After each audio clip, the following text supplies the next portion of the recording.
Chennai city லிமிட்டுக்குள்ள வாழ்ந்தவங்களுக்கு சென்னையை விட்டு வெளியே வர மனசே இருக்காது. அதுக்கு காரணம் அங்க இருக்க சகல சௌகரியம் தான். வீட்டை விட்டு கீழே இறங்கி வந்தா சூப்பர் மார்க்கெட், நடந்து வரக்கூடிய தூரத்துல பேங்க், ஏடிஎம், இது மாதிரியான எல்லா விஷயங்களும் நடந்து போற தூரத்திலேயே பாக்குற தூரத்திலேயே இருந்து பார்த்து பழகினதுனால அந்த கம்ஃபர்ட் ஜோனை விட்டு வெளியே வர இங்க பாதி பேருக்கு மனசே இல்ல. உங்க கம்ஃபர்ட் ஜோன்லயே இருங்க. உங்களுக்காக இன்னைக்கு ஒரு ப்ராப்பர்ட்டி கொண்டு வந்திருக்கேன்.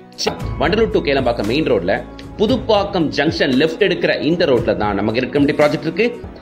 நம்மளோட இந்த OMR புதுப்பாக்கத்துல நிறைய ப்ராஜெக்ட்ஸ் நம்ம ரிவ்யூ பண்ணிருக்கோங்க. ஆனா இந்த ப்ராஜெக்ட் தான் ஆன் ரோட் மேலேயே ரொம்ப ரொம்ப ரொம்ப பக்கத்திலேயே இருக்கு. உங்களுக்கு இதை தாண்டி தான் மற்ற ப்ராஜெக்ட்ஸ் எல்லாமே போகணும். இவங்க கொடுக்குற ரேட்லாம் ரொம்ப ரொம்ப காம்படிட்டிவ் ரேட்ல கொடுத்துட்டு இருக்காங்க. இன்னொரு பியூட்டி என்னன்னா, பக்கத்துலேயே ஒரு ஹை ரைஸ் அபார்ட்மெண்ட் ப்ராஜெக்ட் நடந்துகிட்டு இருக்கு. இன்னொரு மிகப்பெரிய பிளஸ் பாயிண்ட், இந்த கம்யூனிட்டியில உடனே நீங்க வீடு கட்டி குடியேறலாம். ஸ்டார்ட் ஃப்ரம் 600 ஸ்கொயர் ஃபீட்ல இருந்து அப் டு 2800 ஸ்கொயர் ஃபீட் வரைக்கும் பிளாட் இருக்கு. டிடிசிபி அண்ட் ரேரா அப்ரூவ்ட் தான். ஃபுல்லா வீடுங்க இருக்க லொகேஷன். இதெல்லாம் தாண்டி இன்னொரு ஹைலைட் என்ன அப்படின்னா, உள்ள இருக்க ரோடுகள் எல்லாமே 33 ஃபீட் 30 ஃபீட் அகலமான தார்சலை பக்காவா போட்டிருக்காங்க. சோ சூப்பரா இருக்கும். உங்களுக்கு வீடியோ பிடிச்சிருச்சுன்னா லைக் பண்ணுங்க. கூடவே நீங்க சென்னையில ப்ராப்பர்ட்டி பார்க்குற மாதிரி தான் மறக்காம நம்ம சேனலை சப்ஸ்கிரைப் பண்ணிட்டு கூடவே பெல் ஐகானை டாப் பண்ணிட்டு ஆல் ஆப்ஷனை கிளிக் பண்ணுங்க.